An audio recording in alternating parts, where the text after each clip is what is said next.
Pelaksanaan vaksin COVID-19 pertama dilaksanakan di Rumah Sakit Bali Mandara, diikuti oleh 20 penerima vaksin meliputi Gubernur Bali dan Wakil Gubernur Bali, Pangdam 9 Udayana, Kapolda Bali, Forkompimda, dan undangan lainnya.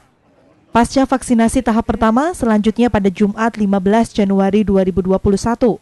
Vaksinasi akan dilakukan di 3 kabupaten meliputi Kota Denpasar, Kabupaten Gianyar, dan Kabupaten Badung, yang mengkhusus kepada tenaga kesehatan. Pemberian vaksin dilakukan sebanyak 2 kali dengan interval 14 hari, khusus di 6 kabupaten lain, Tabanan, Klungkung, Karangasem, Bangli, Buleleng, dan Jembrana. Akan dilanjutkan pada vaksinasi sesi 2 pada 2 Februari 2021. Kota Denpasar, Bandung, sama Gianyar. Di sini yang hadir adalah Gubernur, dan dengan Gubernur, Pangdam 9 Udayana, Kapolda, Ketua DPRD, Kajati, Ketua Pengadilan, dan yang lain terkait ya, Sekda dan sebagainya.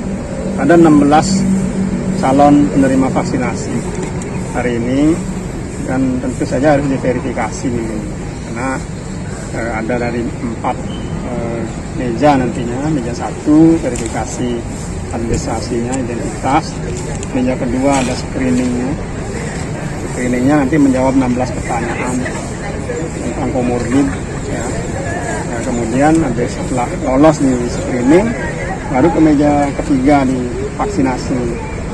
Divaksinasi oleh tim vaksinator. Kami pilihkan dokter spesialis dan juga vaksinatornya di sini. Setelah itu meja keempat observasi 30 menit. 30 menit untuk melihat nanti kemungkinan terjadinya kejadian. Vaksinasi tahap pertama akan difokuskan pada tenaga kesehatan yang ada di Provinsi Bali dengan rincian sebagai berikut.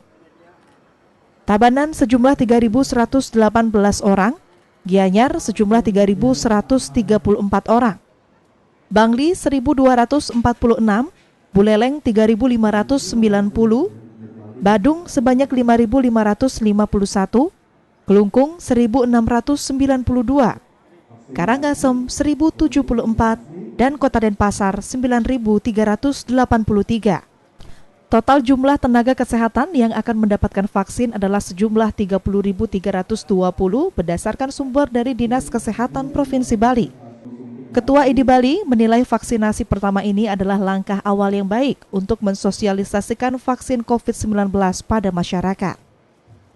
Pusat sampai daerah tetap kita mengedukasi bagaimana kita utama sebelum kita mengedukasi kita harus memberi contoh juga. Karena vaksinasi ini di samping juga berguna untuk diri sendiri, berguna untuk masyarakat, melindungi diri sendiri dan juga melindungi masyarakat. Maka dari itu wajib hukumnya kalau kita tenaga kesehatan yang memberi pelayanan harus kita vaksin dulu sebelum kita, karena kita ketahui bahwa ada beberapa klaster penduduk yang tidak bisa divaksin, yang sakit, yang punya komorbid, yang lansia. Kalau kita tidak mau divaksin, kita berpotensi untuk menyebarkan kepada teman-teman, kepada masyarakat yang punya komorbid, yang penyakit-penyakit tertentu. Pelaksanaan vaksinasi juga dilaksanakan dengan penerapan protokol kesehatan yang ketat. Vaksinasi COVID-19 ini diharapkan dapat memberikan kekebalan terhadap penerima vaksin untuk mencegah penularan virus COVID-19. Jipayana Putra, Dewi Nitya, Kompas Dewata.